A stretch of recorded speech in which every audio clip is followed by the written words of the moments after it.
இன்றைக்கி வந்து பார்த்திங்கன்னா நம்ம வந்து கரும்பு சக்கையில் வந்து நம்ம எப்படி பண்ணுறோங்கிறத நான் உங்களுக்கு காட்டுறேன். இங்கே பார்த்திங்களா, இங்கே வந்து கரும்பு சக்கை நல்லா வெயிலில் காய வச்சு பார்த்திங்கன்னா தெரியும், அதனோடய ஒயிட்டு பியோர் ஒயிட்டாக இருக்கும், பார்க்குறதுக்கு எந்த ஒரு இதுவுமே இல்லாது நல்லா அப்படி காய வச்சு அதுக்கப்புறம் பார்த்திங்களா அங்கே வெளியே காய வச்சது இங்கே எடுத்துகிட்டு வந்துருக்கோம். இங்கே எடுத்துகிட்டு வந்து அப்படியே இங்கே வந்து போட்டு இதெல்லாம் மிக்ஸ் பண்ணி வச்சுருக்கோமா. ஸோ இதை மிக்ஸ் பண்ணி வெயிட் போட்டு ஆல்ரெடி பார்த்திங்கன்னா ஒரு லோடு வந்து நம்ம இதில் போட்டு ரெடியாகி வந்துடுச்சு. பாசமாக சூடாக இருக்குது.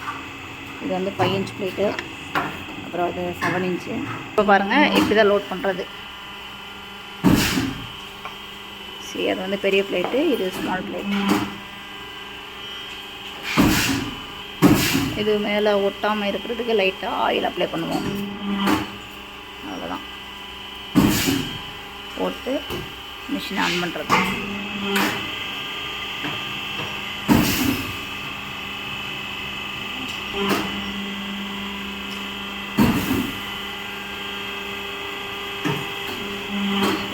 ப்ரெஷர் ரெடி ஆயிடுச்சு. இதுதான் கம்பெனியோட லோகோ. இது எக்ஸ்ட்ராஸ் எல்லாம் நம்ம ரிமூவ் பண்ணிட்டோம்னா சூடாக இருக்கும். நம்ம ப்ராடக்ட் ரெடி.